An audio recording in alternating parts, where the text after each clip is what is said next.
जय माता दी। आज नवरात्रि की षष्ठी तिथि है और आज माँ कात्यायनी की विशेष पूजा होती है। माँ कात्यायनी माँ दुर्गा भगवती के छठा स्वरूप है। तो आइए जानते हैं माँ दुर्गा को कात्यायनी नाम कैसे पड़ा। कथा अनुसार जब माँ दुर्गा ने महिषासुर नामक दैत्य को वध किया तो उनके प्रचंड स्वरूप से सभी संसार भयभीत होने लगे। उनको कोई पूजा नहीं करते थे। तब एक ऋषि जिनका नाम कात्यायन, और सबसे पहले कात्यायन ऋषि ने माँ दुर्गा भगवती को पूजा आराधना की, उनकी भक्ति की। माँ दुर्गा भगवती प्रकट होते हैं और फल स्वरूप यह कहते हैं कि हे ऋषि, आज से मैं तुम्हारे ही नाम से जानी जाऊंगी। और वहीं पर कात्यायन ऋषि ने सबसे पहले माँ दुर्गा भगवती को पूजा आराधना की, इसीलिए माँ दुर्गा के ही नाम कात्यायनी पड़ा, कात्यायन ऋषि को लेकर। इसमें एक और कथा जुड़ी हुई है और बताते हैं कि कात्यायन ऋषि ने माँ दुर्गा भगवती से फल स्वरूप यह मांगती है और कहती है कि हे माँ दुर्गा, मेरी इच्छा है कि आप मेरी पुत्री के रूप में जन्म लीजिए।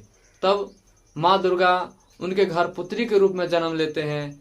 कात्यायन ऋषि के पुत्री होने के कारण माँ दुर्गा को कात्यायनी कहा जाने लगा। यह भी एक विषय है। तो यह दो कथा कात्यायन नाम से जुड़ी हुई है कि माँ दुर्गा भगवती को कात्यायनी क्यों कहते हैं और कात्यायन रूप में क्यों पूजी जाती है। तो यही दो कथा है जो प्रचलित है, जो कात्यायन ऋषि को सबसे पहले दर्शन देने के कारण कात्यायनी कहलाए और दूसरी उनकी घर पुत्री के रूप में जन्म लेने के कारण माँ भगवती को कात्यायनी कहा जाने लगा। तो आज के दिन यानी कि षष्ठी तिथि के दिन माँ भगवती दुर्गा को कात्यायनी स्वरूप की पूजा होती है।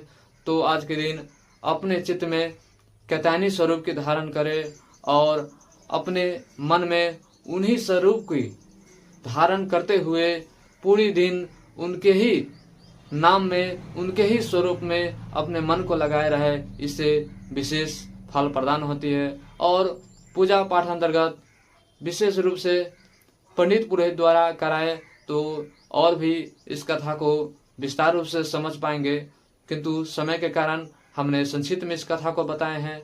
और पूजा पाठ अंतर्गत बहुत सारे विधि भी हो सकती है, जो विशेष रूप से इसके विशेषज्ञ तो पंडित पुरोहित होते हैं, तो उनसे समझिए।